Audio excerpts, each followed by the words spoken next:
Got a call coming in.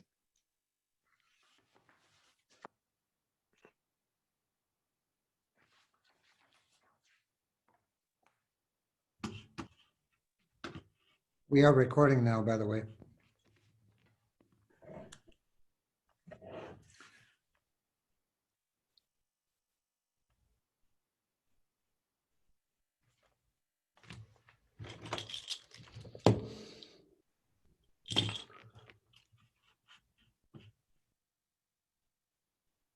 Gary Krails is sending a message to us right now. All of 911 is down nationwide. Oh my God. It's coming through on my phone right now.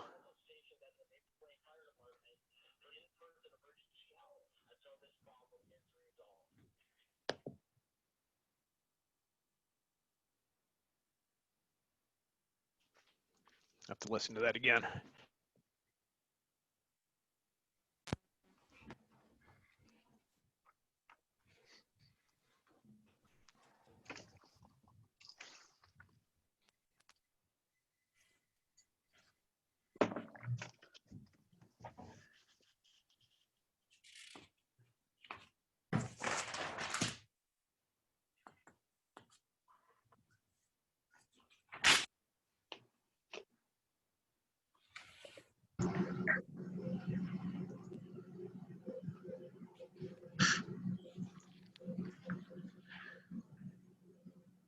Hello, everyone.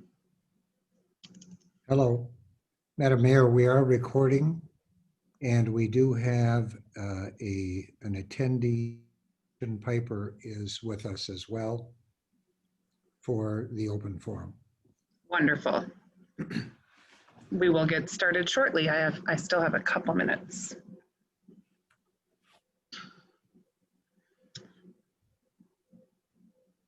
Frank, did you see the email from the chief from Code Red? I did not.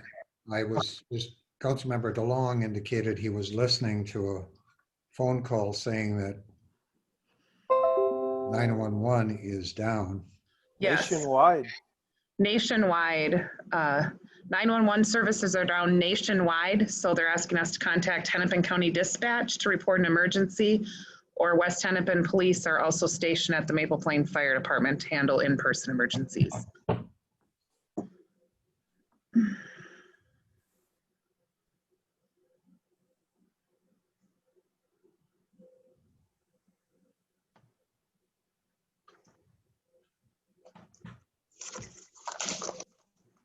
little busy, Chief? Yeah, sorry I'm late. A couple things to launch out there. Kind of a high priority, that 911 system and all. Yeah, exactly. We'll forgive you. All right.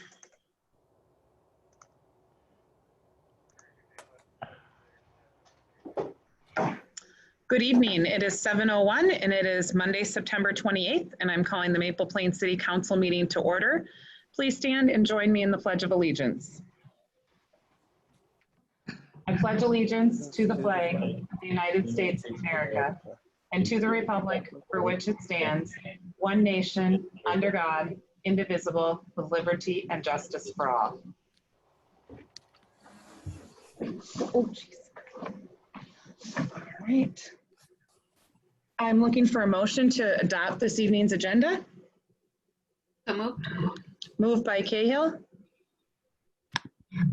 Second. second by DeLuca. Any further discussion? All in favor of adopting the agenda as is? Aye. Show of hands. I see 5 hands. Opposed? None. All right. First item of business this evening is visitors to be heard. This is a courtesy given to visitors where they have 3 minutes to speak. It will not be a time of interaction. And tonight I'd like to apologize to our guest who has tried the last couple times to speak and we've had technical difficulties. So thank you for your patience and perseverance. And I'm going to turn it over to Gretchen Piper. Thank you, Madam Mayor and council members. I really appreciate the opportunity to introduce myself. I'm Gretchen Piper, and I'm sorry. Where'd she go? I see. I think I'm being, there we go. I could see I was being promoted so you could see me. That's Thanks so much. Thanks, Frank. I am making my way around Senate District 33 to introduce myself. We have 20 towns and cities, 11 different school districts, and it's a busy place out here. Thank you so much for your service to our community. I look forward to serving our community as our next senator. I grew up here in Hamel. I went to Orono, graduated of Orono schools, and I have one kid who just graduated and another one who hopefully will be graduating next year. This has been home for most of my life. I also did my MBA at the University of Minnesota, and I've lived and worked here just about my entire life in medical devices at Medtronic, and I own my own business down in Wayzata where I support mission advancement for a lot of our community's largest nonprofit organizations. I also do some strategy work, and I'm really looking forward to putting my expertise to work for us at the Capitol. And I am running because I want to represent our values, the things that we hold so dear in Senate District 33, like our great schools, supporting our local businesses, providing healthcare access and affordability, taking care of the environment and our beautiful lakes. And our number one job is going to be COVID-19 recovery and how we get our economy back on track and people back in their jobs and businesses open safely. Our kids in school, I just got notification that Orono Intermediate School is having to go to full distance learning.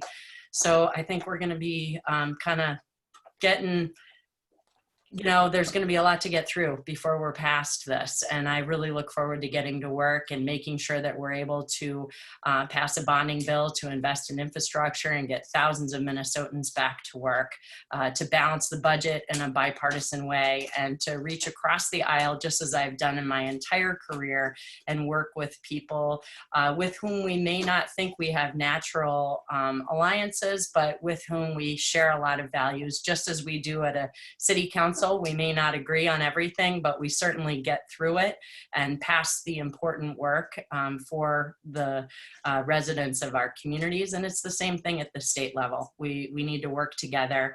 I am running a campaign that is supported entirely by individuals, not PACs or lobbyists or special interests.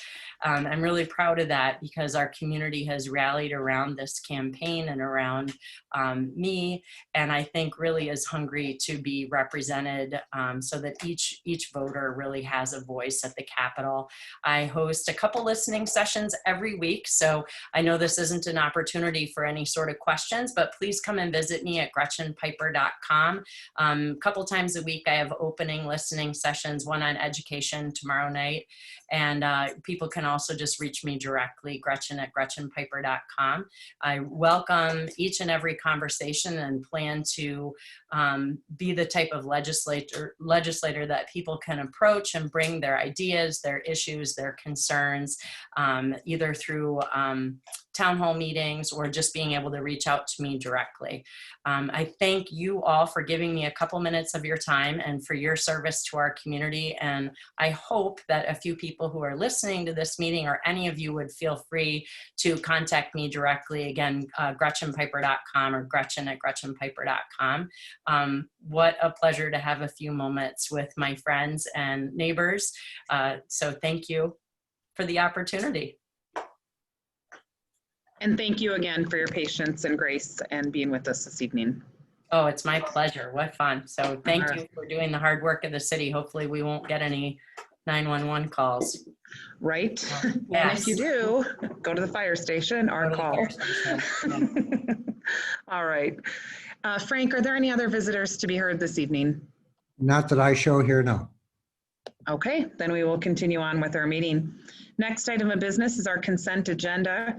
Our consent agenda this evening includes approval of the September 14th, 2020 City Council business minutes, approval of the September 14th City Council workshop minutes, approval of the resolution appointing election judges as recommended for the general election on November 3rd, 2020, consider the approval of staff pay adjustments, and consider the approval of revision of the Fire Relief Association Board representatives.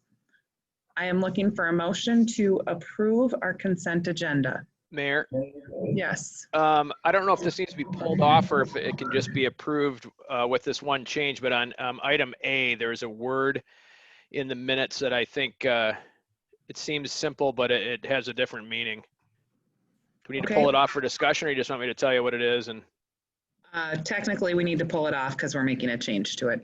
okay, I'd like to take A Sorry. off of the consent agenda. All right. We are And Mayor, removing not to A from, complicate things, but I'd like to pull E off for a comment. okay. Let's move, well, we'll just do both of them after this. Let's move E to, that would be new business. So that would be letter G on new business then. We'll move E to. And then we'll do A right after. Okay, so with that, I'm looking for a motion to approve B, C, and D on the consent agenda. Items B, C, and D. So moved. Moved by DeLuca, Second. second by Fay. Any further discussion? All in favor by a show of hands, please. All right, I see 5 hands. Opposed, same sign. Motion carries to approve consent agenda items B, C, and D, 5-0. Let's go back to item A, and I will turn that over to Councilmember DeLong. Thank you, Mayor. On the minutes on page 4 of the packet, on the very top sentence, it says the percent of the winnings are to be expended in the trade area.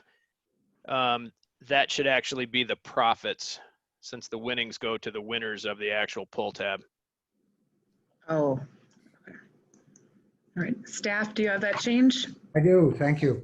Okay, with that, I'm looking for a motion to approve the September 14th minutes with that word change. So moved. Moved by DeLong, Second.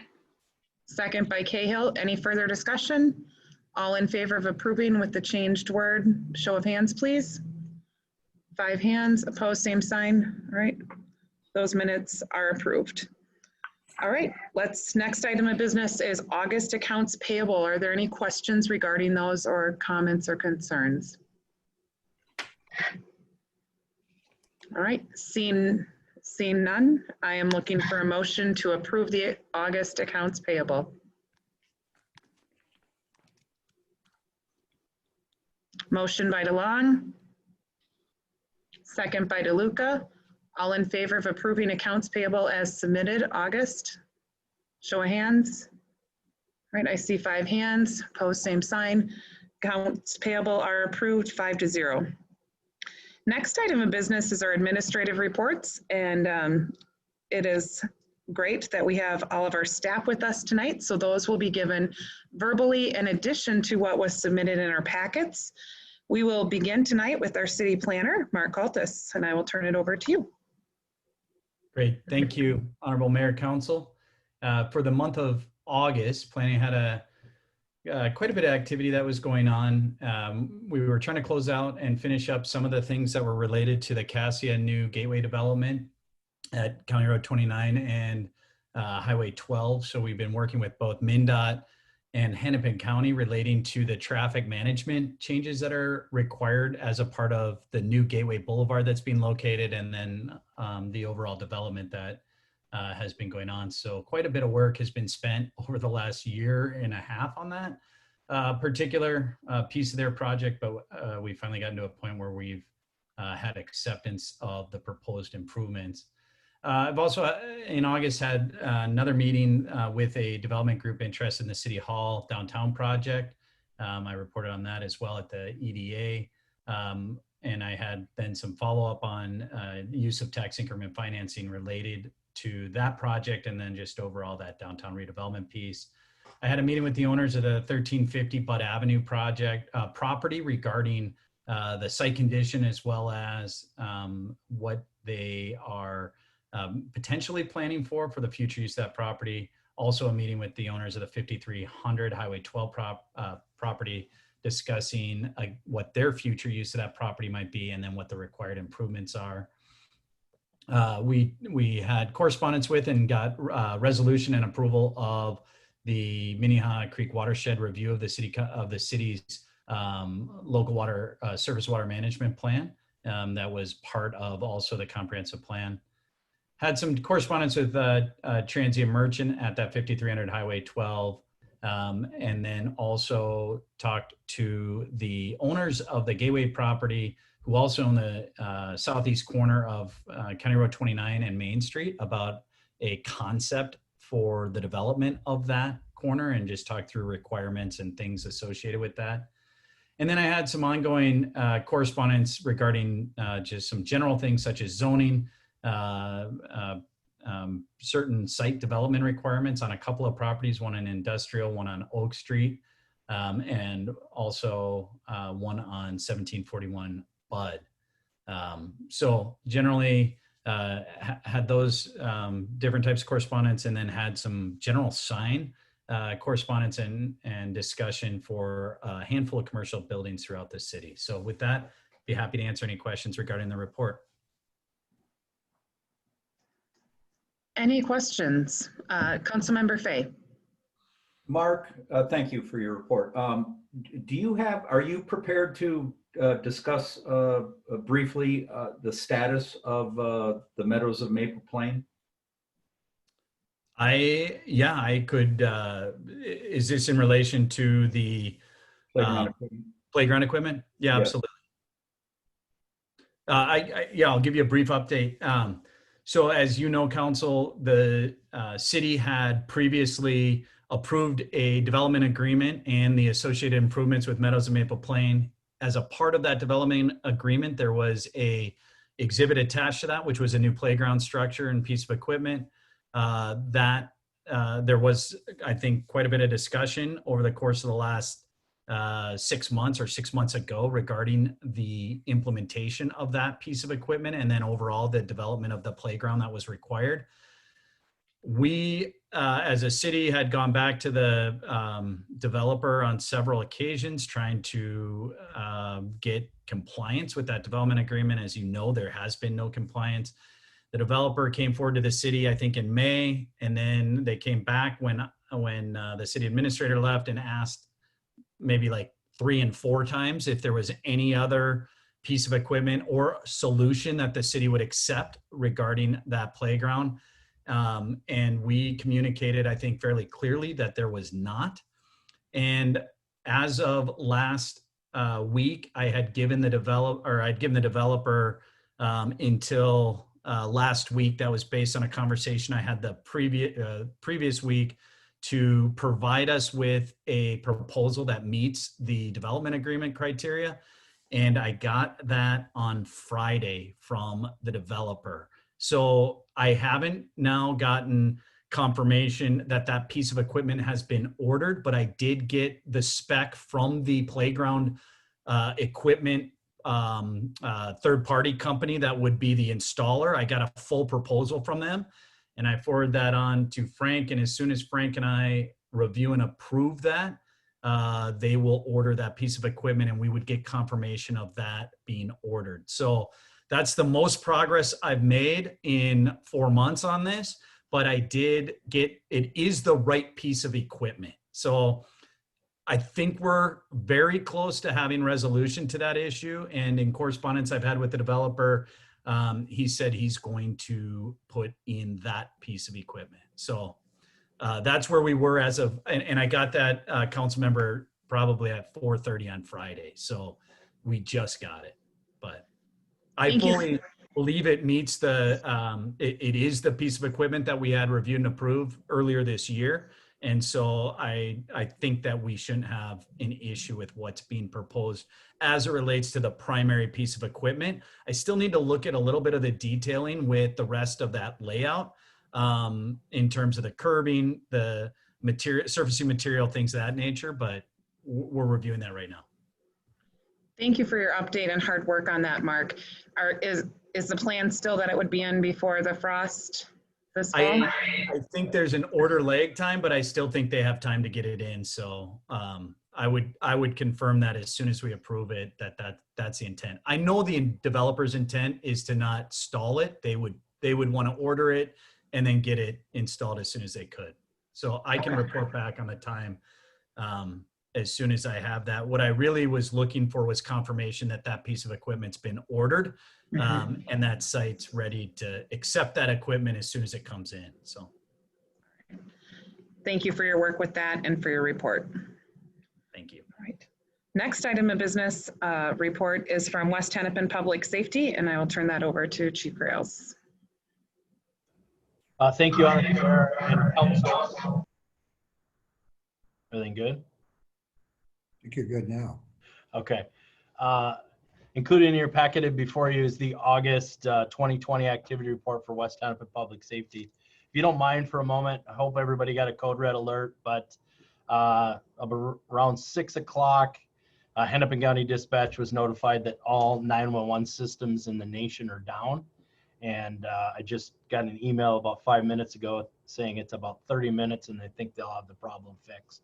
But in the meantime, if any residents are watching, you can go to May Plain Fire Station. Our officers are there along with firefighters, or call Hennepin Dispatch at 952-258-5321. All right, moving on with the activity report through August 31st, 2020, we've handled 3,546 incident complaints. In August, 276 were in Independence and 170 were in Maple Plain. As you can see, by the criminal side of it, we're pretty active with burglaries, disorderly conducts, DWIs, damage to properties. Kind of taking some of our time on those cases. I'll highlight a few cases for you. One being a burglary in the 5300 block of Pioneer Creek Drive, our mini storage place. Been extremely busy there. A transition of a new owner took over the property, made some improvements, and we're working on getting cameras, but we've had some significant thefts in their vehicles, ATVs, miscellaneous stuff, recent one again this weekend. So we're really trying to work with the owner and provide extra patrol there, but there's some criminal element that's really kind of identified that as a target rich environment, and we're working to solve those cases. Got some leads on it. Got some leads on some cases, but nothing really solid pinpointing who is our suspect on that case. The particular case on the second, they had went into an empty storage locker that was not locked. They opened it, went inside, shut the door. So police driving around wouldn't know anybody's inside. They cut a hole through the side of the building from the inside and made entry into the other mini storage that was full, stole a few items. Good news is some of those items were recovered by Carver County in a search warrant in Chanhassen, and we were able to return some of that property to our Maple Plain resident who was storing their items there. We're again working on that too. There we go. Motion activated light, save energy. Sorry. Working with our owners to try to make that property a little bit better. I think I might talk with Mark too and the city and Frank to see what the thoughts are with the city about even fencing that property around there as a mini storage as another deterrent, but we'll talk at a staff meeting about that. Personal injury crash, we don't get many of these at Main Street and Howard Avenue, or County Road 19 and Howard Avenue. The person stopped at the stop sign and thought it was a four-way stop sign intersection, and they pulled out in front of an eastbound Main Street vehicle and were hit. Minor injuries on that, but the driver was transported by ambulance, and the person who caused the crash was cited for failed to yield right away. Did have an August 4th, a disorderly conduct case at 5:30 p.m. Highway 12 Boundary Avenue. We had a male who was heavily intoxicated, jumping around in the Highway 12 in front of cars, hitting cars, trying to punch vehicles, yelling obscenities, and apparently he was trying to walk to Minneapolis. And in the meantime, since he was intoxicated, he thought it'd be a great idea to yell at people and hit their cars as they go by. But nonetheless, he was arrested and charged with disorderly conduct and taken to Hennepin County Jail. We had another disorderly conduct case, 1800 block of Newport Street, kind of a boyfriend-girlfriend split up, breakup. The girlfriend had kind of moved out for the night. She wanted to come home and sleep. boyfriend had locked her out. She decided to kick the door open while her boyfriend was sleeping and broke the deadbolt in the area. And we arrived and arrested her for disorderly conduct as well. On August 8th, 2:30 in the morning, had numerous contacts with this male over the last 3 months, all of which involve alcohol and heavy intoxication. He gets very belligerent, obnoxious, threatens the police, threatens himself. And then this particular night, his girlfriend said he walked away from the apartment drunk. We found him in Veterans Memorial Park. He had taken a knife and made self-inflicted wounds to his arms when we arrived, and he was taken into protective custody and transported by North Memorial to the hospital for his injuries.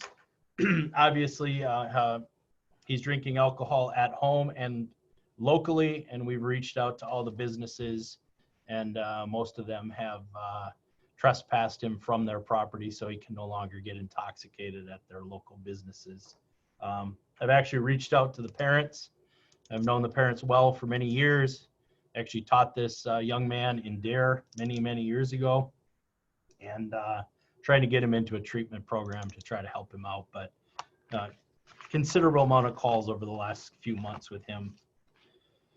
828 August 15th, Baker Park, Independent Highway 12, Independence Street in Maple Plain. Stopped a vehicle for speeding.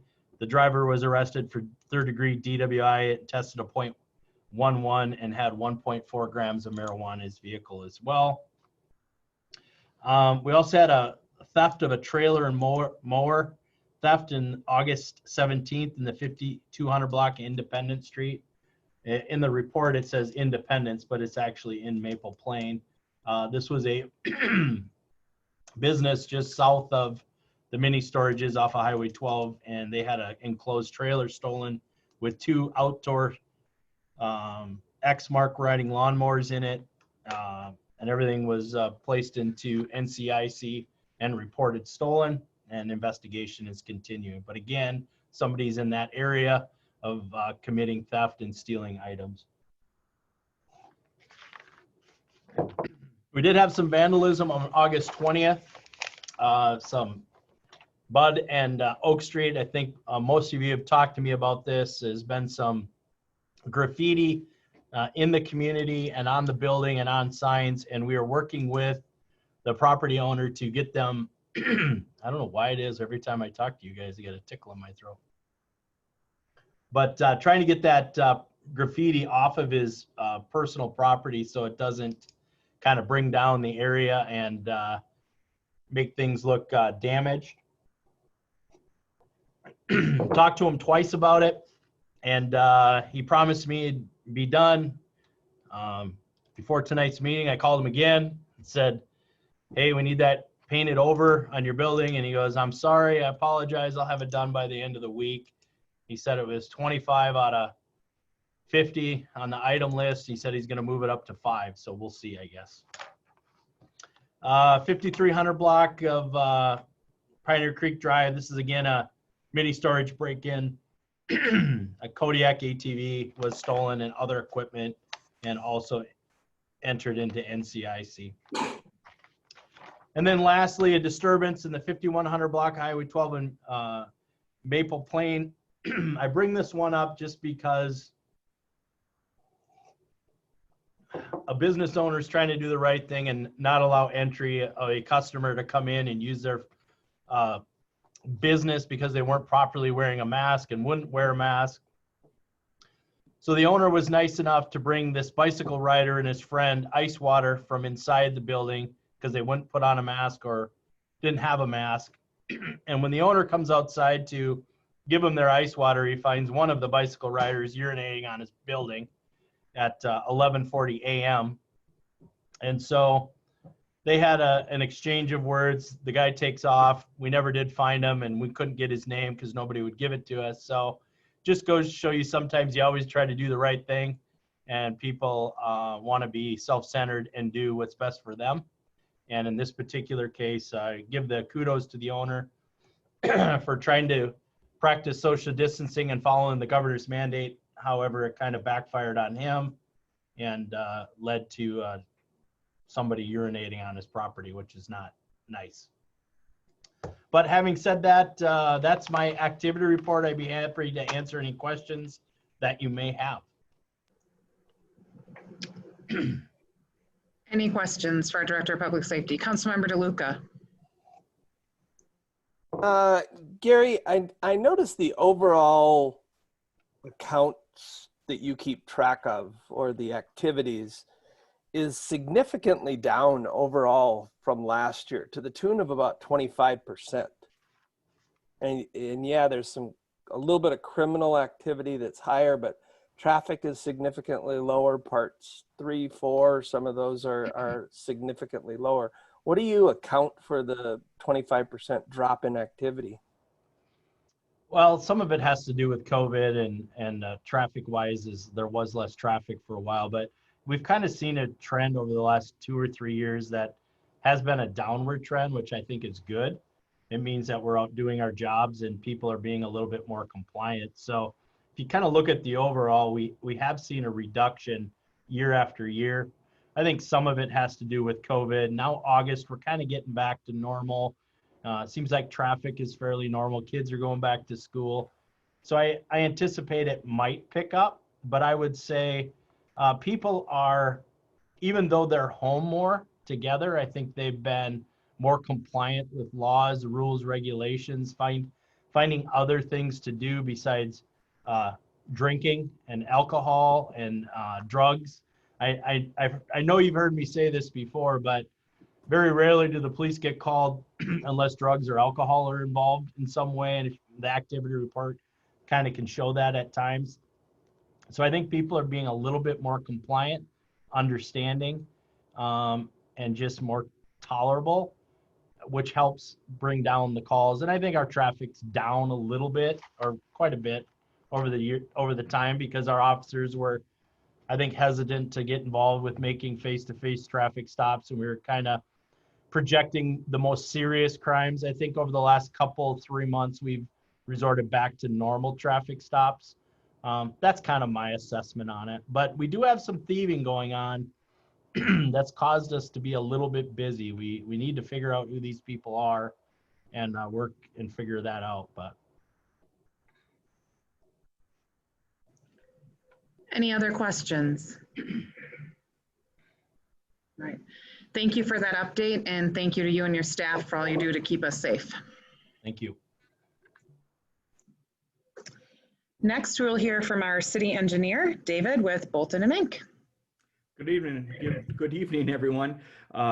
Thanks for having me on tonight, Honorable Mayor, council members. You have our report in your packet, but just generally kind of to touch on some things here, a lot of miscellaneous activities for us, still kind of related to us getting up to speed and getting comfortable with your processes, your infrastructure, the things that are going on in town, and make sure that we can serve you the best. Working on still some efforts to close out the 2018 project. We've had some correspondence with the contractor on that. Right now that's in their court to get us the documents that we need to close out that project. Been working on some just general coordination related to your MS4 stormwater permit. Trying to make sure that that is up to date and compliant, kind of looking through past action items and making sure that things that the city committed to with their past plans that we're following through on those. So working with other staff on kind of understanding where we're at with some of that. And then just from an infrastructure standpoint, again, trying to get familiar. I've been going through looking for some televising information of the city sewer system that we can be looking at and reviewing as we're looking forward to next year's infrastructure street project. Doing some coordination mainly through the staff meetings, but a few other miscellaneous things with people services, and just coordinating the engineering and public works sides of things. You have a couple items in your packet tonight from us with just some invoices and pay requests that we've reviewed. We've spent some time looking at some boulevard work that's needed related to a past project on West Main Street, and giving you some information on that that's later in your agenda that we can go over. coordination with the senior living project related to the public infrastructure, public items related to that project. So just again, kind of a lot of those miscellaneous things. Obviously, the big item that's still going on is the park project. We continue to work with the contractor, go through putting together punch list items. Appreciate all the input that we got from all of you, making sure that our list is complete and that we're getting everything that needs to be addressed before this project can ultimately be closed out. We are going to have some things that still get done yet this fall before we're done for the year, but there will be some things that will carry on to next spring.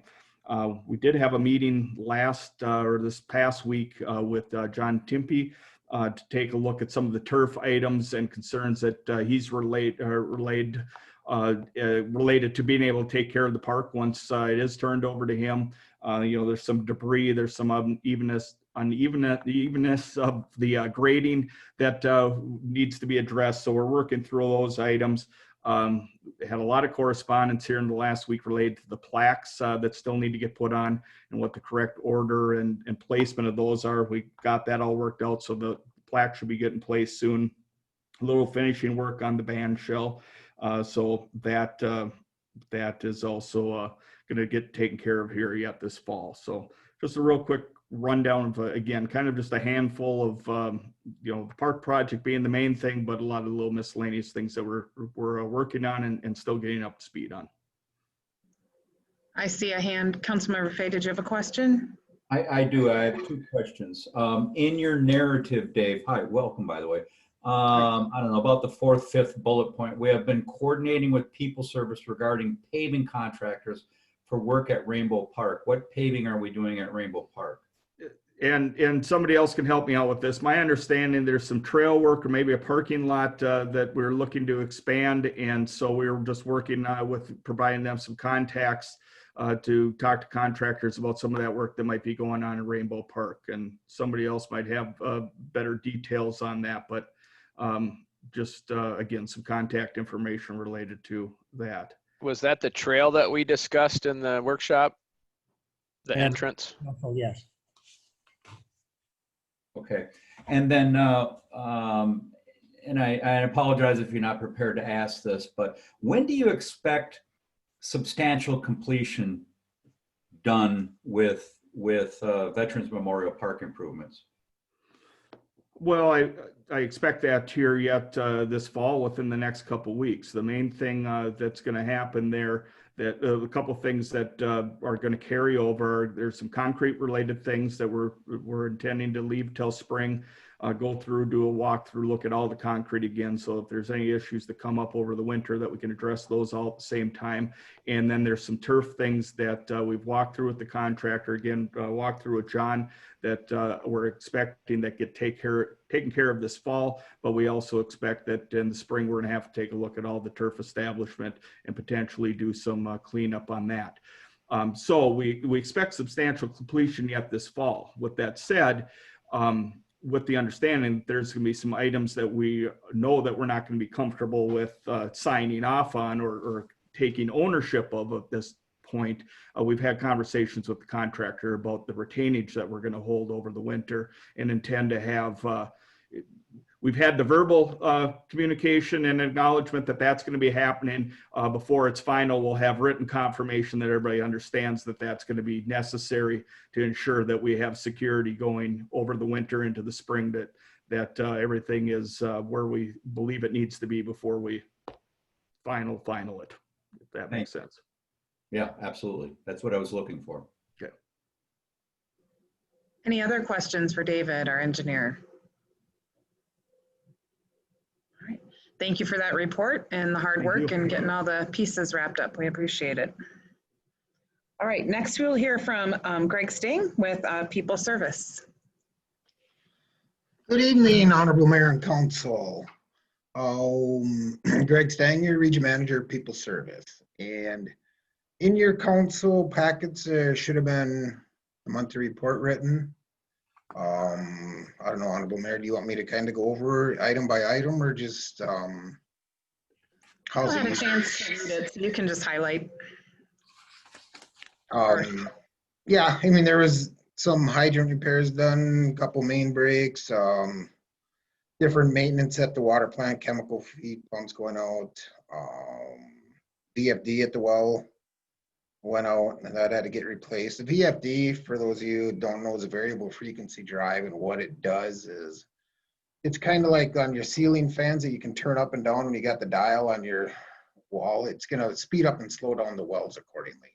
And they fail accordingly, occasionally. And a lot of times it's not a repair item, it's a replace item.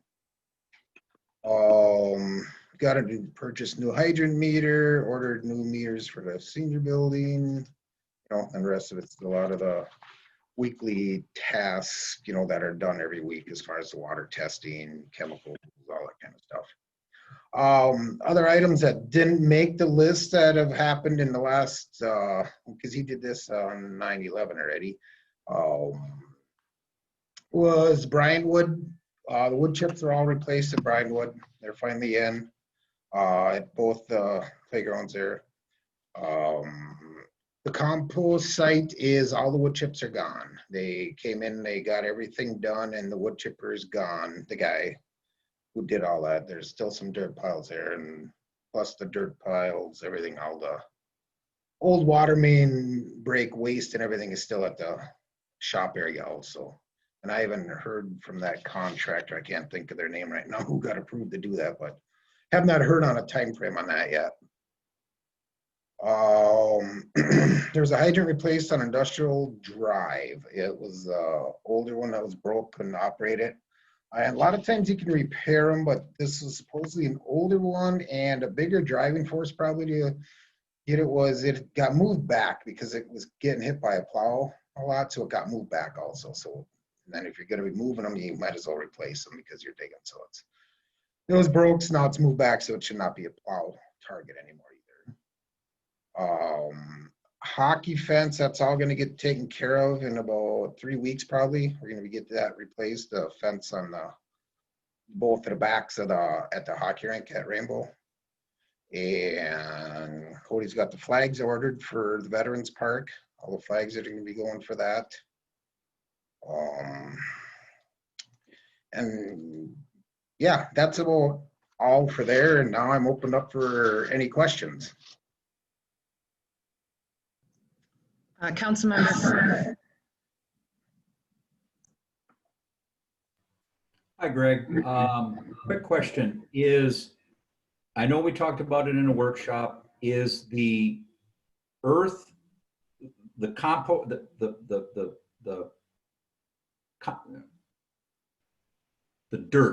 dirt at the compost facility, as well as the dirt behind the public works facility, does the contractor know that we are removing both sites? I did not have contact with the one that did this. I only found out the name of him today. I'm not positive what he gave his price on or anything. I was not part of that. I just found out today that was actually still going through. I think Mark took care of that. I'm not positive. I'll work with Mark and Frank on that.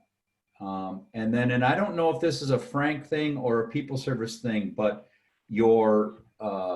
the graphs, page 32, 33, 34, et cetera, my copy's in black and white. Do you supply those in color, or Frank, or is that because they were scanned in black and white? Mine come in color. I think they're scanned in black and white. Can I make We'll need to change it. suggestion that we get those scanned in color next time so that we can read the graphs?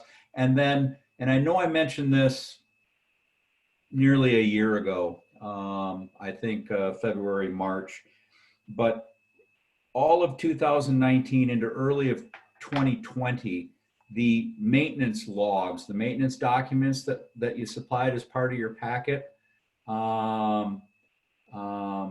we went from a very detailed, dated itemization of the different calendared maintenance things to this sheet that just lists 8 or 10 items. Can we go back to that? Can you supply the old maintenance documentation for Frank to include into the packet? Actually, thanks for asking that. What happened there is we went to a whole different computer system that generates these. And we are trying to figure out, as council members, whoever it might be, clients are asking different things, how they want the old stuff, that kind of stuff. But we will definitely try to get more detailed, because I'm not a fan of them either, to be honest with you. And this all happened, like I said, when they went to, because now it's most of it they can do off their phone. It used to have to be, you'd have to print them out on the computer. Now they can read them on their phone and stuff, and so they don't have to have the sheet of paper with them as they're doing the work orders, if it's at the water plant or if it's, wherever they might be. So I am going to leave a note to try to get more detailed and see what I can do. I hope you don't have to recreate the wheel. It just would be great to have more details, since we have a maintenance budget that we're working at, and just to get a line item that says it was inspected gives us no documentation whatsoever, except that it was completed. Yep. And you have seen in the last part of our accounts report, we got the budgets, everything. We keep you up to date on where we're at with all that. Right? On the last page of our budget. Yep. All right. Any other questions for Greg and People Service? Councilmember DeLong. Hi, Greg, just a couple quick questions. Actually, the one that I'm really concerned about the most, do you have the our trucks on the maintenance schedule, the plow truck? I haven't seen anything on the maintenance reports. I want to make sure that that's being driven. It's not just sitting over there in the garage for, without running and moving. Is that on the schedule, do you know? That is on schedule to get maintained, as long with the skid loader, the Kubota tractor, all them different items. Yes. Okay, so it's on there. Yes, they're we actually just, with the whole computer switch over and everything, and because what we had is Mike, who's our safety and technical advisor guy, he comes out and goes through all the O&Ms and everything for all the equipment you guys have here, whether it's all your items in the shop and like all your equipment, all the O&M manuals from your water plant and everything, whatever you have O&M manuals for, he goes through it all, and he's the one that generates all them. Okay. And he did not have the vehicles per se in with the old program, but they're getting implemented now with the new updated program. He didn't put them in right away, but they are, yes. Okay. We're going on a year, Greg, so I hope that could be a priority. But we have been maintaining, but yes. Oh, okay. Yeah. Yeah, I have seen the plow truck on the road once. But it's been a while, so I was just curious. Yeah, no, we're working on that. Okay, thank you. Yeah. And you're right that more problems happen when they're not on the road than just from sitting there. Right, and especially now with the weather changing, some things will need to be taken care of as well. Correct. Frank and I will be getting back in touch with you regarding the email you sent with the parks. So we're not prepared for that tonight, so we'll follow up with you later on the parks. Okay. No, that'd be great. Any other questions for Greg and People Service? All right, thank you. You bet. Thank you, guys. Thank you for your work. So with that, I'm looking for a motion to accept all of our administrative reports as submitted in writing and verbally this evening. Motion by DeLong. Looking for a second. Second. Second by Cahill. Any further discussion? All in favor of accepting all administrative reports? Show of hands. I see 5 hands. Opposed? Same sign. All right, all reports have been received 5-0. Staff, thank you so much for being with us tonight. Of course, you are welcome to stay, but do not feel obligated, because I know how exciting our meetings can be for everyone. Next, we will move on to old business. First thing is to consider approval of an amendment of the section of the Maple Plains City Code relating to the lawful gambling. And I'm turning that over to Frank or Mark. I'm not sure. To Mark. Mark's the guy. Mark? Okay.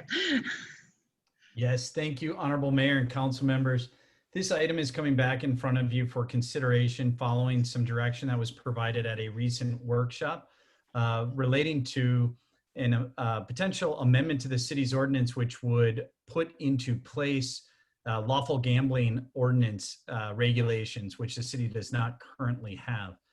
The city talked about adopting an ordinance which would regulate lawful gambling within the city. It was noted at the time and then previously in a discussion prior to that, that the city does not have a lawful gambling ordinance currently in place, but the city does by statutory authority have the option of adopting a lawful gambling ordinance. As the council knows, we had been approached by the Northwest Tonka Lions Association about the possibility of obtaining a permit to operate pull tabs at McGarry's. And with that, the city noted that there was no current regulations in place that were local regulations that had been put in place by the city. The city also notified the state of that, and upon review by the state and then ultimately review by the city, it was noted that the city has the option of adopting local controls, but either way, the city was required to adopt a resolution considering approval for that pull tabs site location permit. The council provided some additional direction and guidance to staff, and staff has now amended the language in the proposed ordinance for consideration by the council tonight. The primary revisions that were made related to the percentage of net profit from the non-for-profit organizations that operate the gambling, the lawful gambling. And the city council had provided direction that the maximum amount, which is 10% of the net profit, be contributed to the city by the organization that's operating the local gambling. Second thing the city considered was a trade area. The city has the ability through this ordinance to adopt a trade area. And the city provided guidance that the trade area should be the city of Maple Plain, the city of Minnetrista, the city of Independence, municipal boundaries, as well as the Orono School District boundary. As a matter of course, the city has to adopt a minimum trade area if they are to adopt a local gambling ordinance. And that minimum trade area is required to be the contiguous cities around Maple Plain. And that's where Minnetrista and Independence would come in. And then the city also has the ability to regulate the percentage of an organization's net revenues that is expended within the city's trade area. And that, again, just for clarification, is related to the percentage that, the net profit that's taken within the city of Maple Plain, not in the entirety of that particular organization's lawful gambling control. So if they provide lawful gambling in multiple cities, only the portion that's brought in from the city of Maple Plain. And the city provided direction that 100% of those expenditures be expended within the city's trade area. With that, the city attorney made revisions to the proposed ordinance. So in front of the city council tonight for consideration is the proposed lawful gambling ordinance and also the summary lawful gambling ordinance, which allows the city to publish the summary ordinance so that it doesn't have to publish the full ordinance. It's simply just a cost saving measure and kind of a clerical savings. So with that, I'd be happy to answer any questions relating to the ordinance, and City Attorney Scott Landsman is also available as well. Councilmember DeLuca. Point of clarification, Mark, when you were describing the trade area, you said Independence, Minnetrista, and the school district. I believe you meant to say Medina. That was an error on my part, and thank you, council member. It's Medina, Independence, and Maple Plain would be the trade area with the inclusion of the Orono School District boundary. So that's my mistake. Thank you. The controlling document is Exhibit A, not your narrative, in other words. That's correct. You would be adopting. During the workshop a week ago and in your narrative here, it keeps referring to Minnetrista. So it's Exhibit A. Yeah, it's just, I don't even know why if somehow my brain is typing Minnetrist instead of Medina, but clearly it's Medina. Our proposed ordinance does say Medina, and that would be the controlling document. So yeah, apologize. Correct. If you do look under section 115.04, which is page 2 of Exhibit A, it shows the trade area, and it does have, which is Maple Plain, Independence, Medina, and the school district. Any other questions for Mark or Scott, our attorney, on this? Okay. Seeing none, then I'm looking for a motion to approve the amendment to the section of the Maple Plain City Code relating to lawful gambling. So I'll make moved. that. Moved by Cahill, second by Fay. Any further discussion? Questions? All in favor by a show of hands? DeLong, was your hand up or not? No, okay. I see 4 hands. Opposed? I see 1 hand. Motion carries 4-1.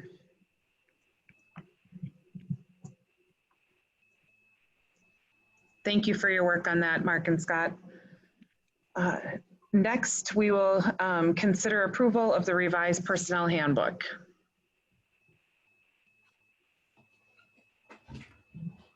Mayor, I believe that was all committee.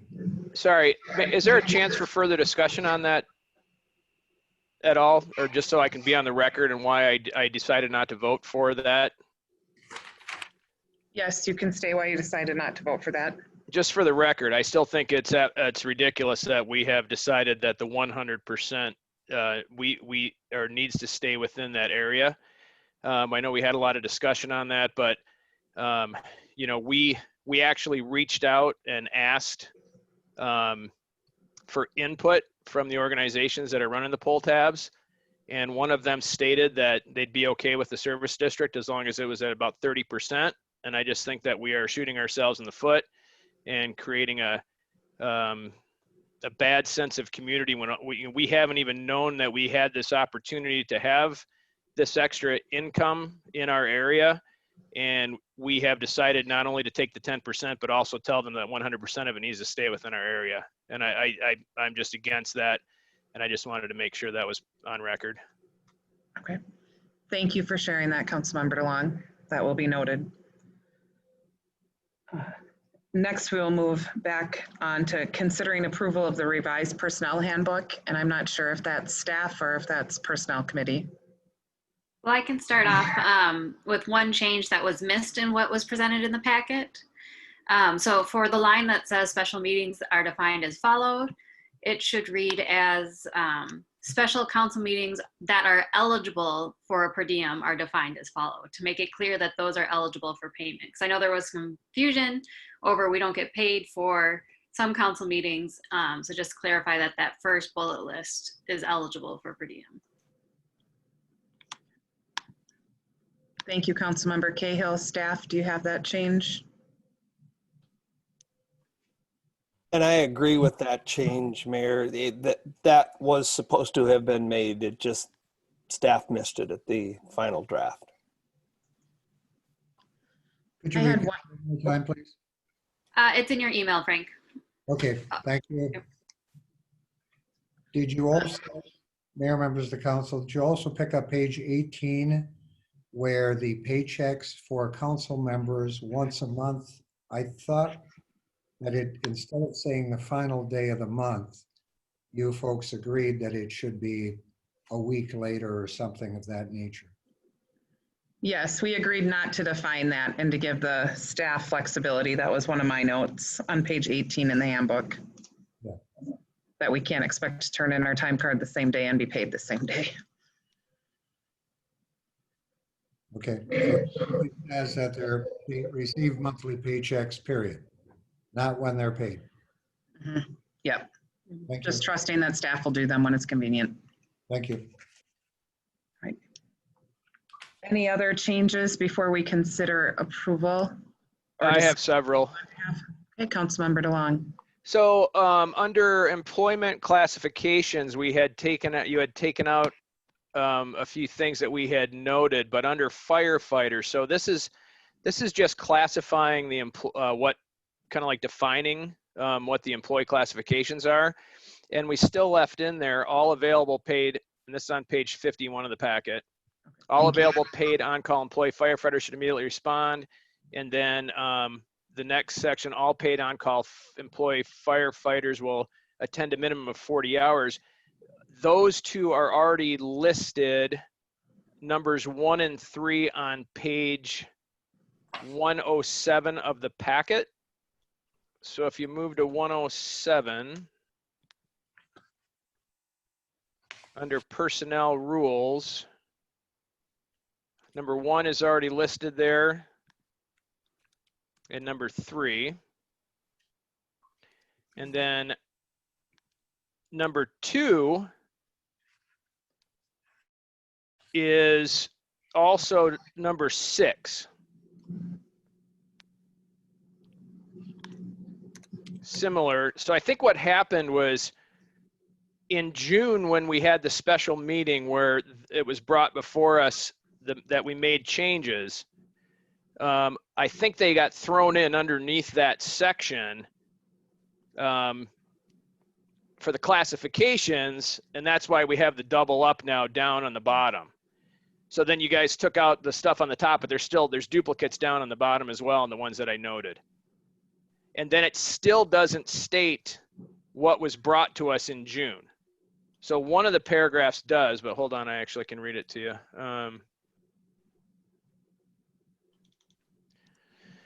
So the change in June,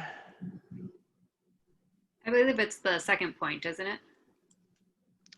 well, no, because there's what was changed also was the wording and the question of the 25% call percentage. So all available paid on-call firefighters should immediately respond when notified of a call for service and perform their duties as assigned by the commanding officer. All paid on-call employees are required was taken out, expected to respond to a minimum of 25% of the calls for service each calendar year. For new hires, the percentage will be prorated for their hiring date. I did not see that on this latest copy. So right now, from what I can tell, we don't have anything related to 25% at all in the employee handbook, but that was what we changed in the June meeting. So are we taking that out? Is this superseding that, or In does June, that we need to get- removed all of mention to 25, and we left it up to the discretion of the chiefs. but that wasn't what we voted on in June. That was the amendment we made. The amendment made in June still mentioned that, and it's not in here at all now. The one that passed did not have the mention of the 25%. It did. I'm looking at it. Personnel handbook policy change, June 2020. The one that was actually voted upon? Yes. Because we had several drafts, but I'm pretty certain that we had. The only thing that was taken, it was changed from required to expected. I did not, unless, I do not believe that we have anything, or I don't have anything that shows that that was stricken from all of the language.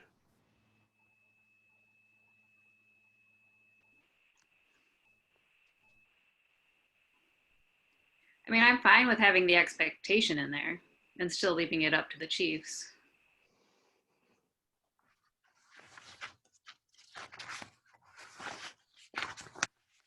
I don't know when it was taken out or why it was taken out. That was kind of the whole, I understand that we were taking it away from the city council and giving it to the chiefs, but we still had the 25% in there. You just changed it from required to expected. That's what I have that's what I have from that meeting, from the documents from that meeting from my packet. So if it was removed after that, I don't know why or how, because this is what was voted on.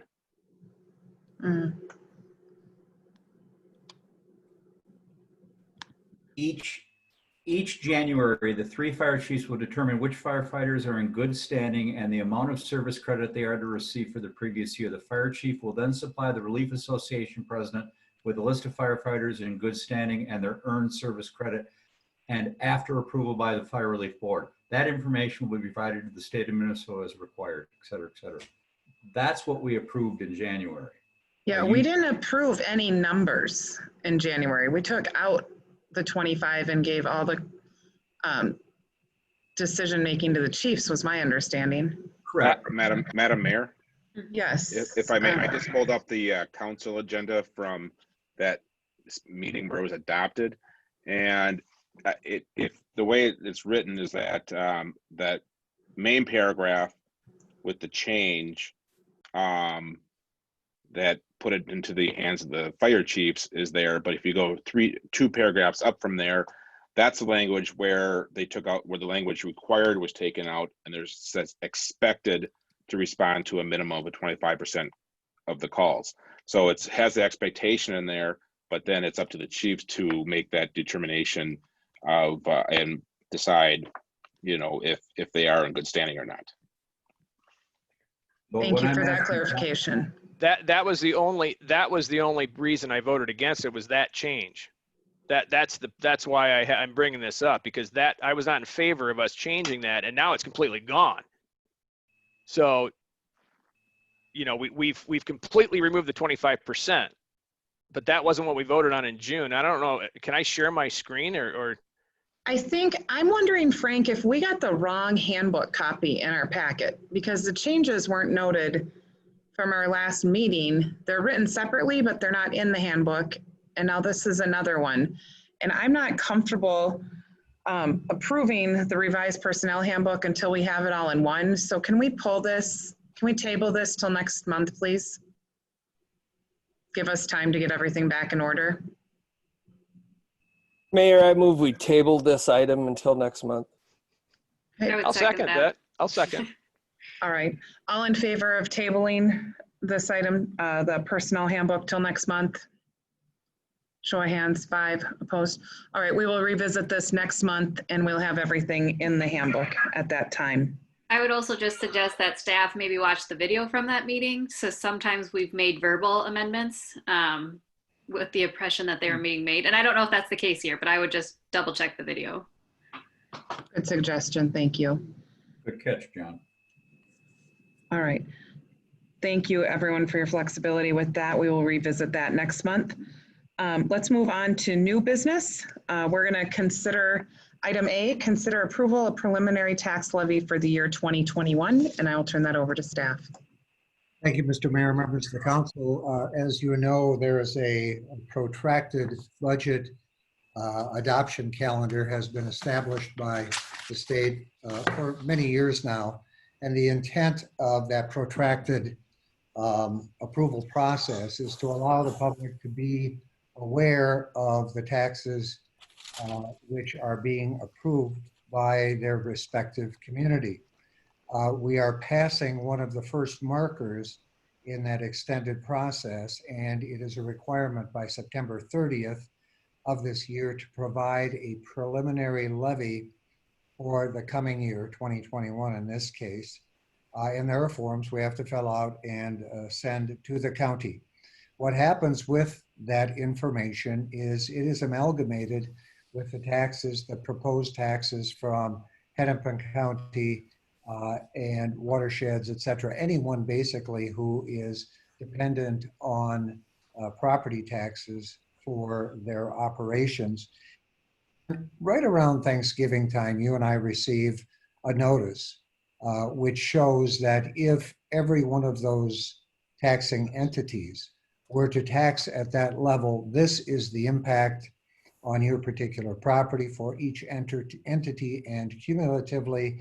And it also indicates when the truth and taxation hearing is, which is required prior to the adoption of the final levy, which is more or less at the end of the year. I think the end is December 28 or December 30 of this year. So what we have for you is a resolution. Again, this is a preliminary levy, but the important thing is you can't go beyond this levy. Now, it is the same levy, and you can see that on your resolution, as you adopted for your 2020 budget. And the only difference is the amount in the debt service there's actually an increase of $461. Otherwise, for all practical purposes, this is the same levy as last year. And our job as staff, once you approve this, will be to report it to Hennepin County so that, as I said, it can be incorporated. There is a penalty if you were to decide not to act or you can't agree. And that penalty is that last year's levy is used in place of this year's levy. So in our case, that mocks nix because they're identical levies. Be glad to answer any questions. I have included, by the way, in a general fund summary. This was prepared by Abdo. There is still some work that needs to be done on it. There's also a summary page of property tax levied and tax rates. All right. Any questions for staff? Okay, with that, I am looking for a motion to approve the resolution for our tax levy for 2021. So moved. Moved by DeLuca, Gladly second. second by Fay. This is a resolution, so it will be taken by roll call, so I'll turn that over to Frank. Mayor Moskowski, Aye. Councilmember Fay, Aye. Councilmember DeLong, Aye. Councilmember DeLuca. Did he say something? Councilmember DeLuca, did you say aye? Okay, I see I it. said aye. Okay, sorry about Sorry. that. We had a I'm muted. Councilmember Cahill. Aye. Thank you. All right, the ayes have it, 5-0. Next item of new business is to consider approval of payment for $81,638.99 to Flagship Recreation for play equipment and ancillary materials for Veterans Memorial Park. Mayor, member of the council, you'll see a brief memorandum in there from David Martini, who I think is still on board here, which indicates that he has reviewed the request for payment and finds it appropriate for your approval.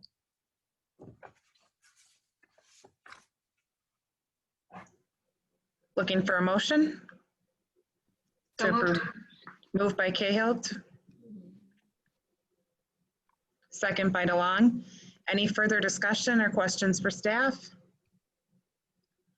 With that, a show of hands for all in favor of approving the payment for $81,638.99 to Flagship. I see 5 hands. Opposed, same sign. Motion carries. That payment has been approved. Next item of business is to consider approval of proposal to complete the feasibility study for the 2021 public improvement project. Mayor, members of the council, I'll refer to Dave Martini, who can provide a brief staff report on this proposal. Thank you, Honorable Mayor and City Council members. I've provided in your packet a scope of services and a fee estimate for the 2021 street project. This is based on the information that we've have from the CIP and our understanding of the scope of the project. As you can see in our scope of work, we've included in this our survey work, coordinating soil borings for the project. This project, as I understand it, will be assessed, so a feasibility study would be required for the project. Also have put in here some information related to public outreach with the idea that some sort of a public open house would be part of this process. Obviously coordinating with staff and the council to make sure that the work that we're doing is consistent with the city standards and expectations, and then ultimately detailed design and bidding the project. So based on that scope of service, we've proposed a not to exceed fee of $161,000. We've also received a quote for $3,950 for soil borings for the project area. And again, this would be through bidding for the project with the understanding that once the project is bid, assuming the city moves forward with it, awards a construction contract, at that time we would provide the city with a proposal for scope of service and fee estimate for construction services at that time. And I'd be happy to answer any questions that you have. Councilmember Fay. Hey, David. When would you expect to send this out for bid? The intent would be that probably, given the schedule, getting the survey information, feasibility study, public input, I would think that by early March would be when we'd be looking to get bids for the project. And do you find early March to be not too late as to where other projects will be bid over the winter? Are we going to lose the possibility to get the best and lowest bid possible? You know, I mean, that's a hard question to answer completely. I would say that anytime from, well, really anytime kind of early winter, even into early spring is kind of a normal bidding time. What generally happens is if you're in that time range of the winter, you know, we always say it takes one contractor who missed out on the last couple bids that's looking for the work, and you get a good bid price. So, I mean, for me, I've seen good bids really any time of the year that we're bidding. The danger you run if you start getting too far into the spring is that if the contractor schedules are filling up, that can get difficult, or you can run into some timeline problems. I don't anticipate that in early March. I don't believe that there would be any reason to believe that we wouldn't get competitive bids at that point. Okay, then the tough question.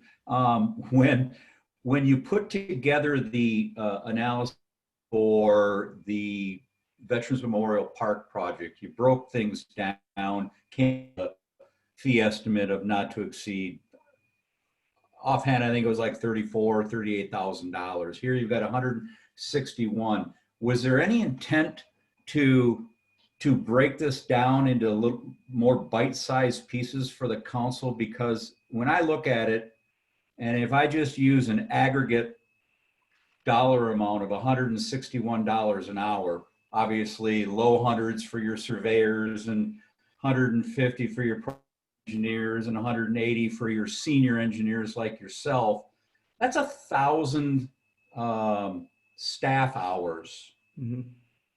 Is that pretty typical for documentation, feasibility studies, bidding packets, 1,000 billable hours? Yeah, and I guess I think your quick math on that is probably right. I don't have that in front of me exactly to how we broke that down, but yes, we went through each of these. Long story short, if you'd like that detail, I can certainly give that to you. Kind of break down each of these headings that we've shown you here as to how we kind of broke that up to come up with the total that we're showing you there. But yeah, it's going to take a significant amount of staff time to put this together. The survey work is a fairly good chunk.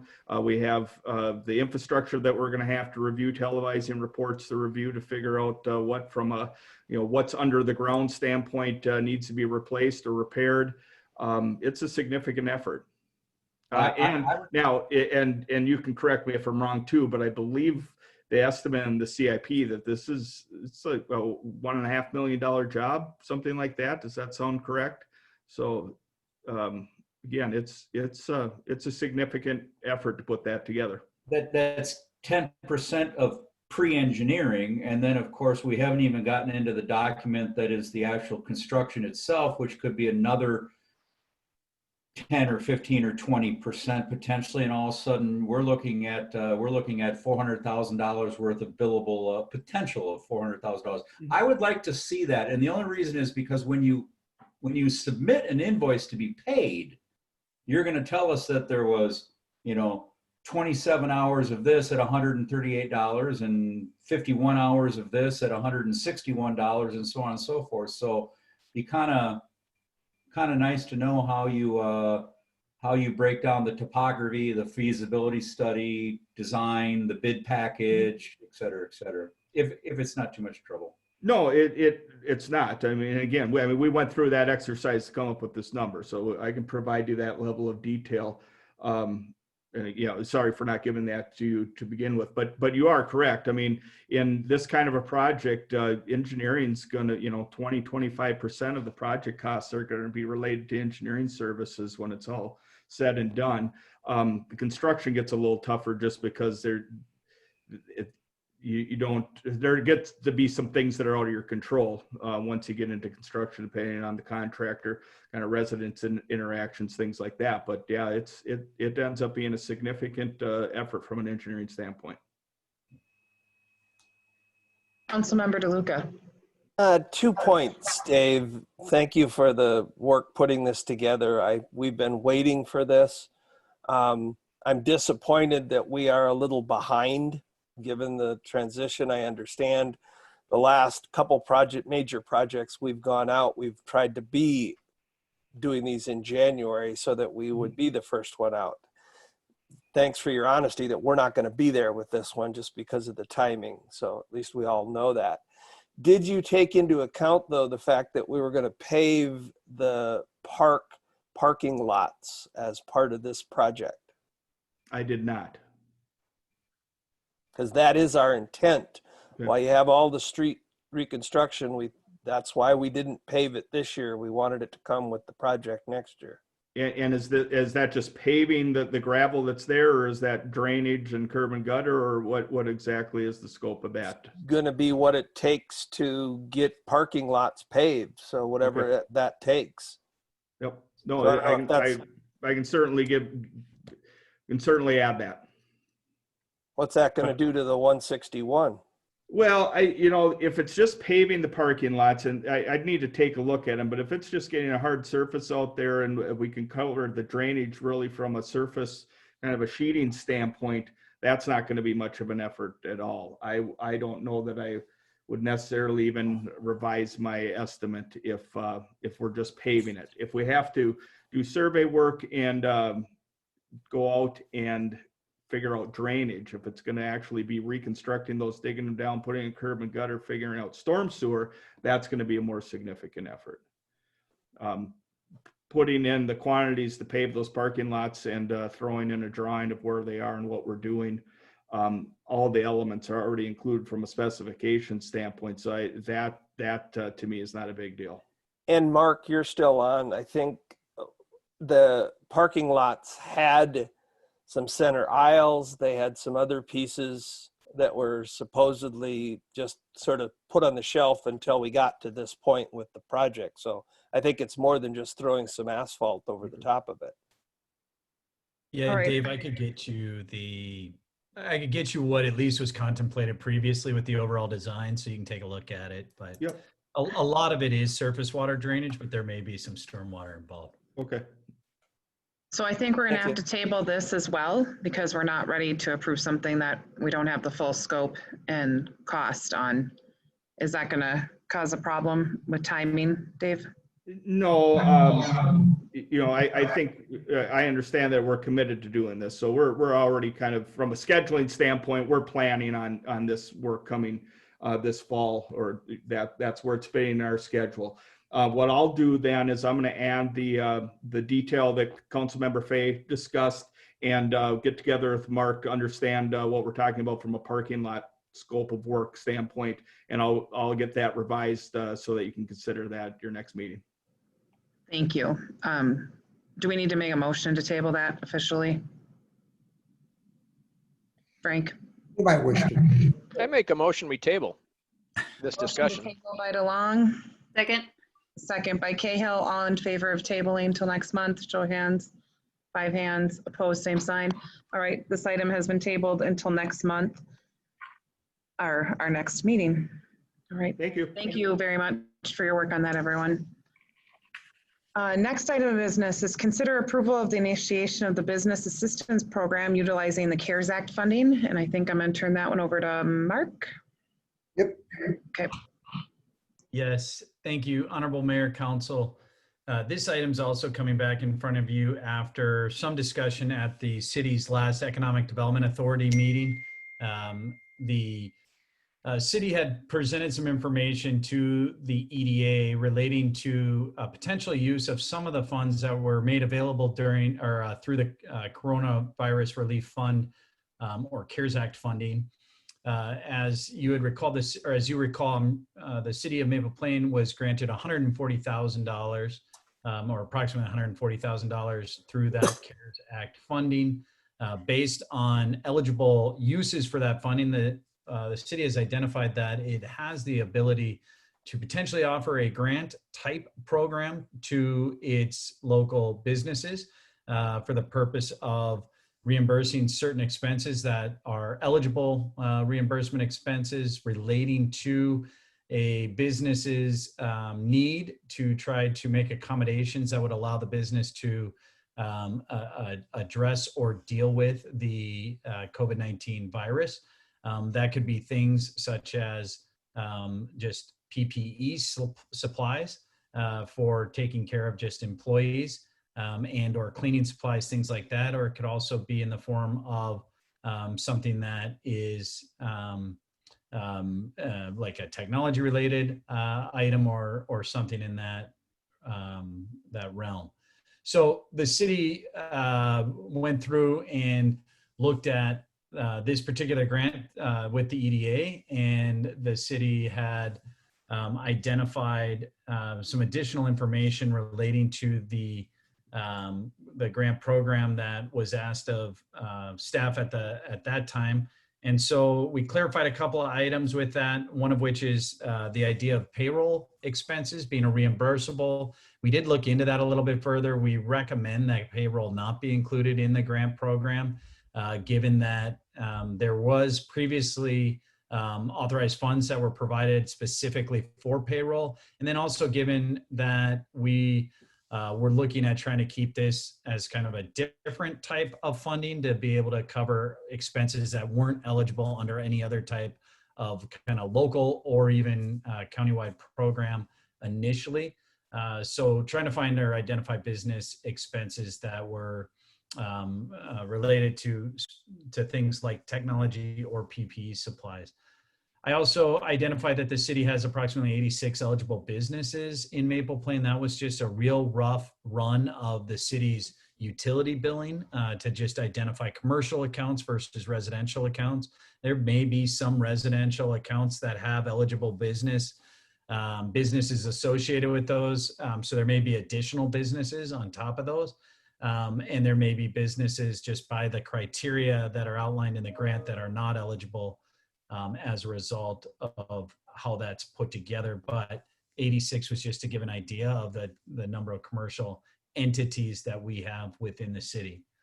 And so as we had talked at the Economic Development Authority meeting, the grant program would utilize the funding specifically in this case for two targeted types of expenses, and this would be a reimbursement essentially, or it would be for new expenses associated with these two categories, and that would be PPE cleaning or similar supplies associated with needing to provide the safe working environment, and then technology upgrades associated with improving infrastructure to accommodate either remote employees or digital interface with customers.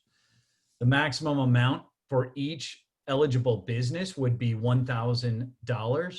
And we had talked about making an initial allocation somewhere in the neighborhood between 10 and 25,000. Frank and I had talked about this a little bit further and are putting forward for council consideration a $20,000 allocation for this program, noting that the total amount of the program can be increased or lowered depending on what the eligible application, how many eligible applications come in, and ultimately how the council wants to make those awards.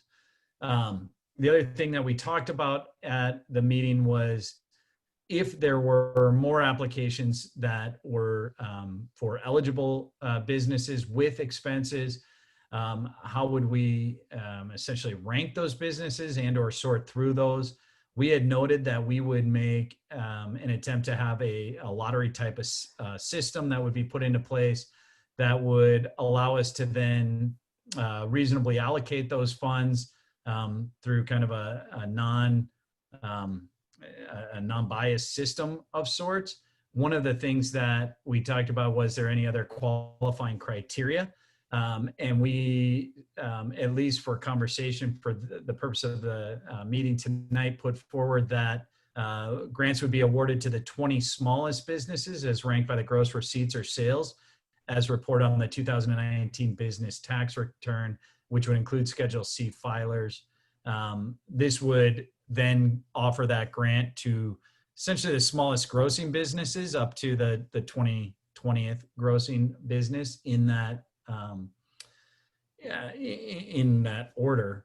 This is just one way I was trying to get at how could we essentially fairly determine what types of businesses we'd want to offer that grant program to should we have more applications than grant funds made available. It is not that we have to use a qualifying criteria. We could simply use a lottery criteria, or we could come up with a different criteria if we wanted to.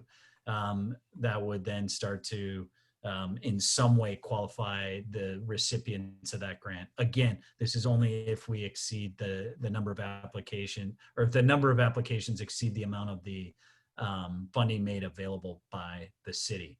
So with that, we tweaked the application a little bit, and then we tweaked the kind of program statement.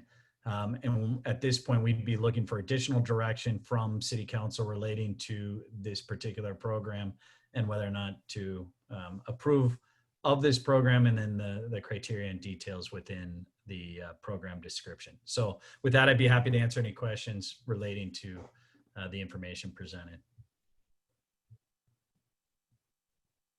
Any question, Councilmember Fay?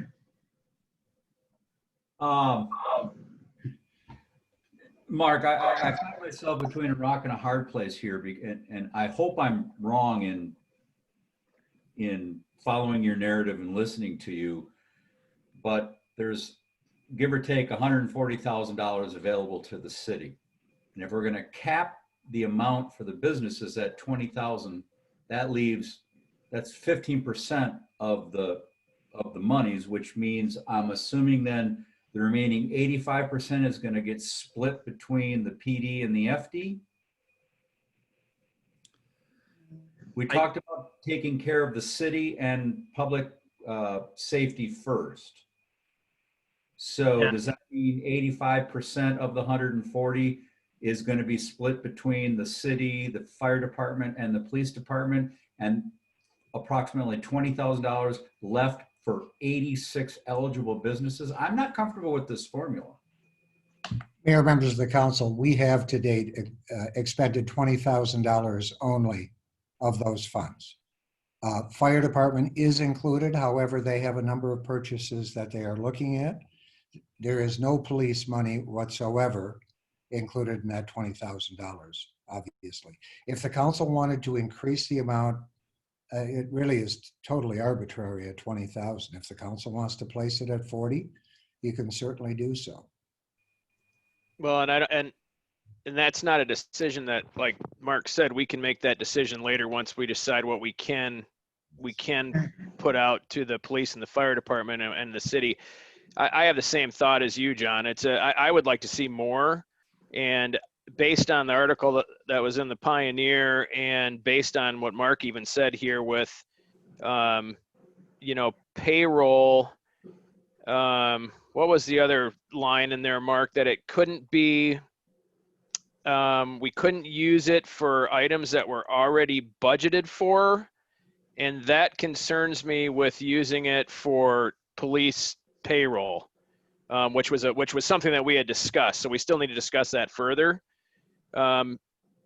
So we got to be really careful where we put this money, and my hope is that more than the $20,000 can go to this program.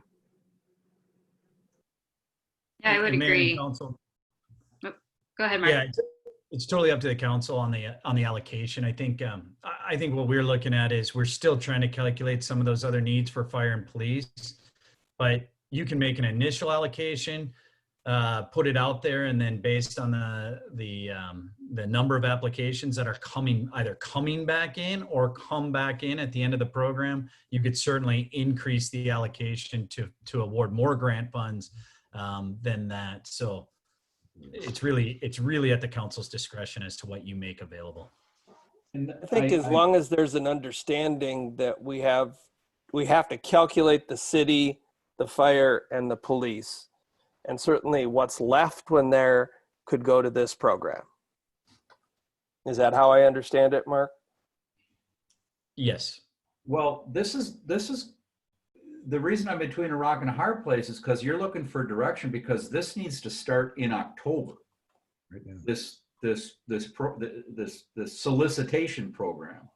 And when we last talked about this in was it a workshop or EDA. EDA, you were still waiting to hear back from the PD and the FD, and so it's been.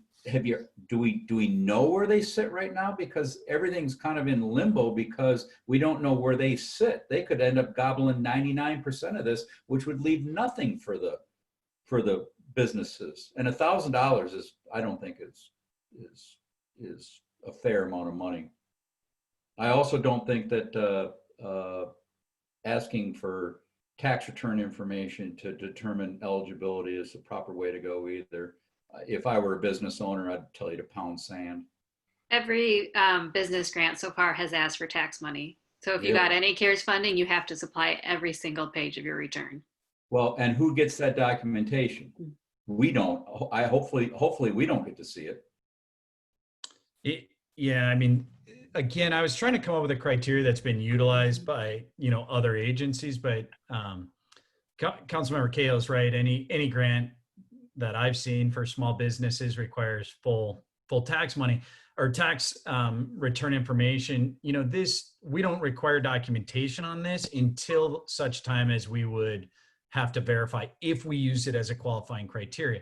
If the city didn't want to qualify and we just said it's going to be the first 20 applications that come in the door for $1,000, and then we'll just put them in placeholder after that, or if you wanted to say it's completely random, so during the 3-week period, whoever applies will just do a complete random lottery picking of those businesses for the amount of allocation that we have available, you could do that. And then obviously that would not utilize tax information for a qualifying criteria. So, But why can't we, Mark, just solicit the applications?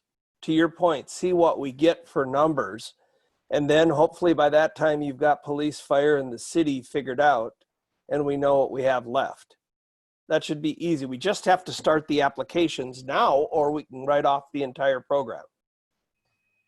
I do think you can see what the application, like I said, I think you put it out there, you see where we are on applications. The council has the complete discretionary ability to decide more allocation, less allocation, however you want to do that. I do think it would be good to have the award criteria in there though. So if that's something that we could decide, I think that's better up front than subjective later. My notes also showed that when we talked at EDA about the nonprofit and religious organizations, that possibly carving out another pool for them. Yet So, I see the criteria here simply excludes them. Yeah, so it's a good point. And, so there's kind of two things going on with that. One is on a weekly basis, we're getting updates from the Department of Treasury and then our local city representing organizations such as the League or Metro Cities who are working with the Department of Treasury to try to understand eligible expenses, criteria, and limitations to this funding. And most recently, what I've seen is that there is a limitation on governments giving other government entities funding. And specifically, the question was asked about school districts and fire departments or other departments through a JPA type agreement. And the note was that you cannot give those entities funds. So you can't use CARES Act funding to give to another government entity. So that might limit for the time being until there's more clarification made, consideration for school districts or other JPA type entities. That doesn't affect what we were talking about with the police in terms of the payroll. That's a separate type of a situation because we're not talking about reimbursing the police department for that payroll. We're talking about reimbursing ourselves for that payroll, essentially. The religious organizations and or nonprofits that are non-government entities. I think Frank and I had at least talked about it as, why don't we try to look at that as a separate pool of funding, and look at that a little bit differently on how we go about and who we might go about considering for that funding. But that's solely up to the council as to whether or not they want to include that. You will note in here, we did open this up to like real estate management companies based on some recommendations or some comments made at the EDA meeting. But outside of that, you're right, we haven't addressed in this program those other organizations, those non-for-profits.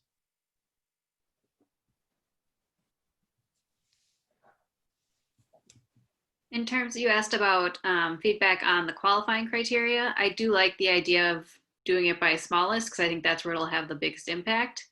To your point, we could ask on the application just the amount and then verify later with tax information.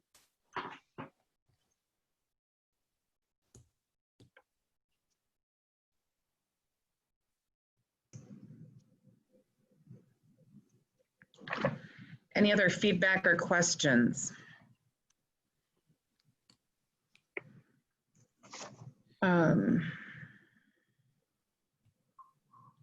So are we comfortable then tonight making a motion to approve the initiation of the business assistance program utilizing the CARES Act fund that has been put together by staff?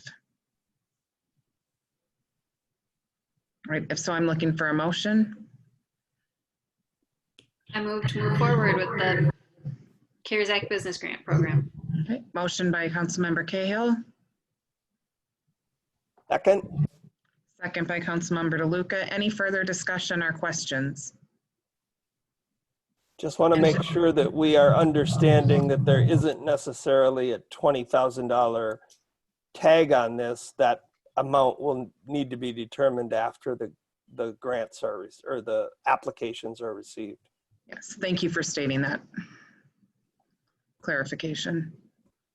Okay, with that clarification in mind, we have a motion and a second. All in favor of a show of hands? I see 5 opposed, same sign.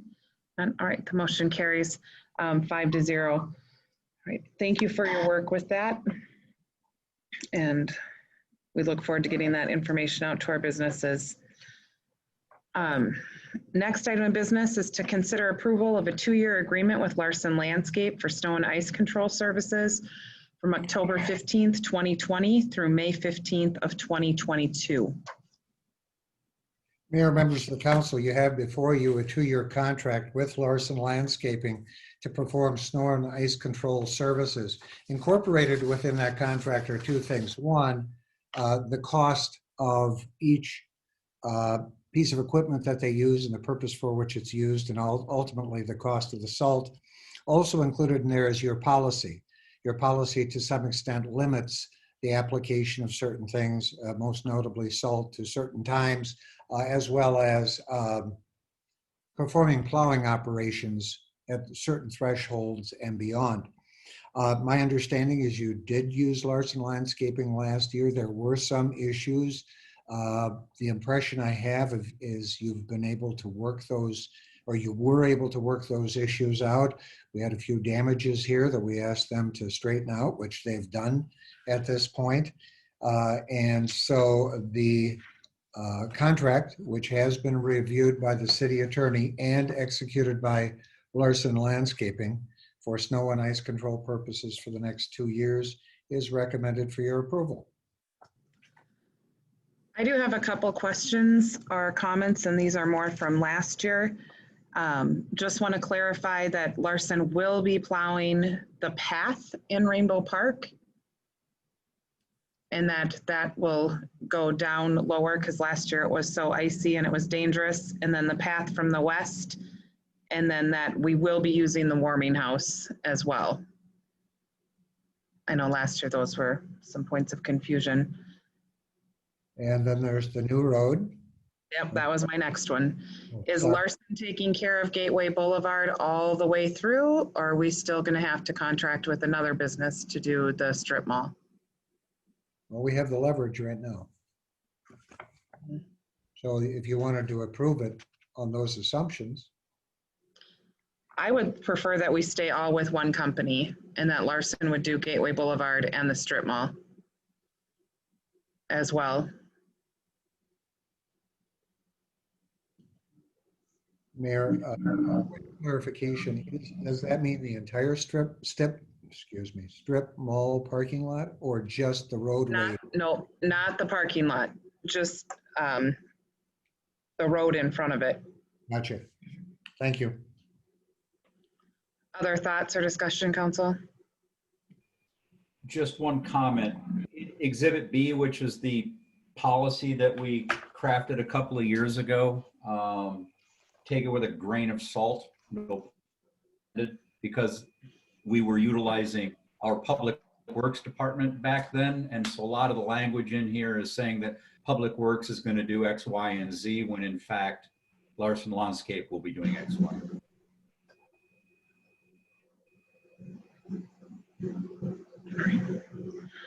Thank you for that point of clarification. Okay, hearing no further discussion or questions, I'm looking for a motion to approve the 2-year agreement with Larson Landscape for October 15th, 2020 through May 15th, 2022. So moved.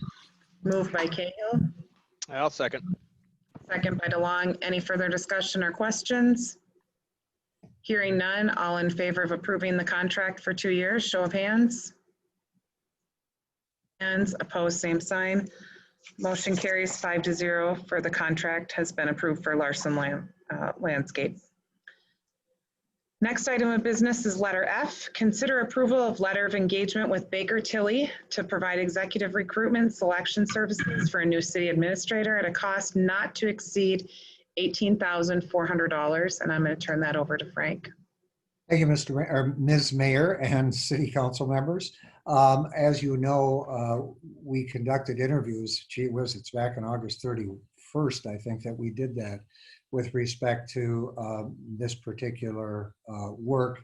The council had decided on Baker Tilly. We moved forward to try and put together a contract that would work for all parties. As it turns out, Baker Tilly has had some rather bad experiences with indemnification clauses. That was the first problem we ran into with them. They said they will not enter into an indemnification clause. And so the city attorney, trying to be creative, said, well, maybe we can use a variety of insurance clauses that will afford us the same level or a similar level of protection. That is what we ultimately ended up doing. We did lose a month in the process. There's no question about that. There are some pros about having lost that month. There are some negatives about it as well.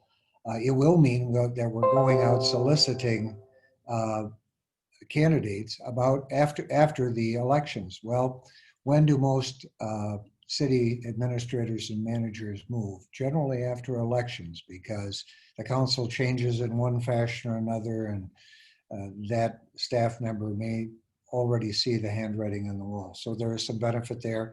There's no question that will probably be a little protracted into the first month of 2021. Baker Tilly's anxious to go.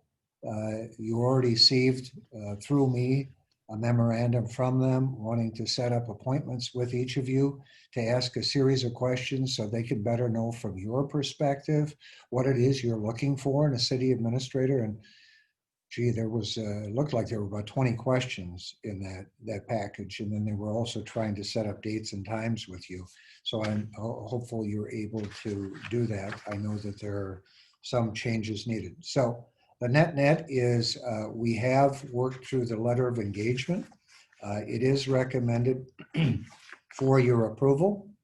It does incorporate their proposal, which is what you saw, read, and studied as the paramount piece of information that directs this entire contract. In other words, if the letter of engagement says X and the proposal says Y, we go with Y.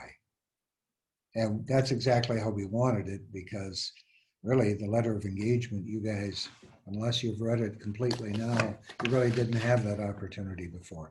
I'm available for any questions, Mayor, members of the council. Any questions for staff or for legal? Okay, with that then, I am looking for a motion to approve the letter of engagement with Baker Tilly to provide executive recruitment selection services for a new city administrator at a cost not to exceed $18,400.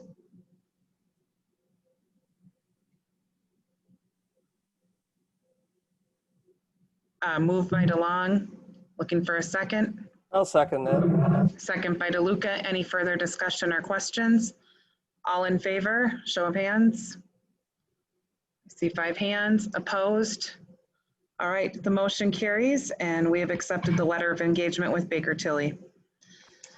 And our next item of business is letter E, pulled from the consent agenda, and that is the consider approval of the revision of the Fire Relief Association Board Representatives. And I'm going to turn that over to Councilmember Fay. I first wanted to note, I don't oppose this.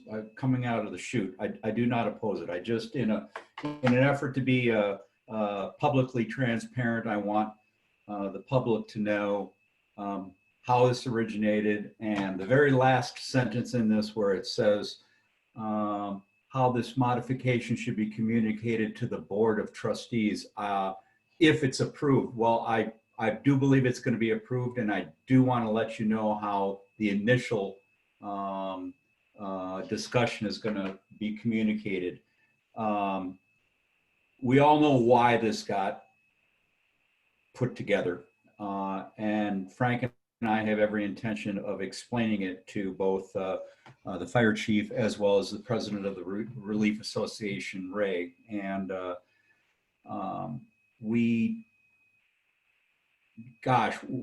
fire relief meeting was mid-August, and it took us until tomorrow to get a preliminary meeting put together.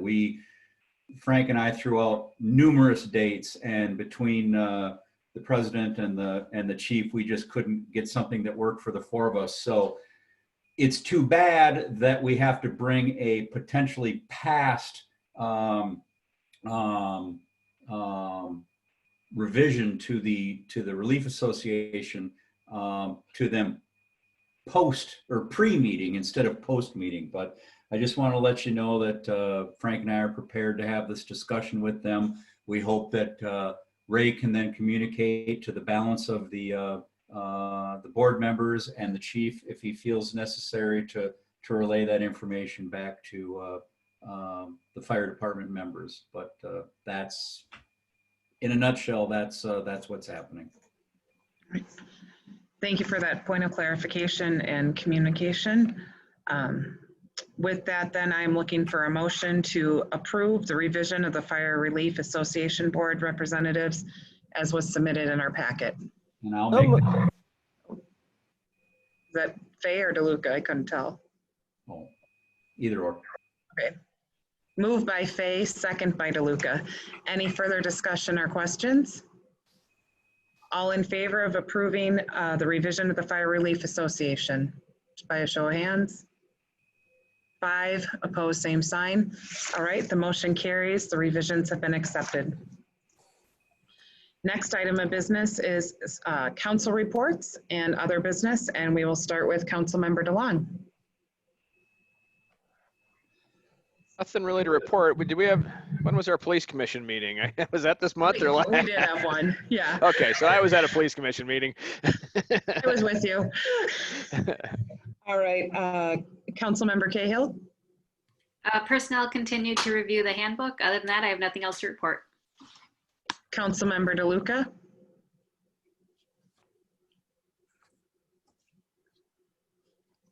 Councilmember DeLuca, no, nothing? Oh, sorry, I keep unmuting. Oh, I'm like, Nothing to add. okay, you've been busy with personnel. Councilmember Fay.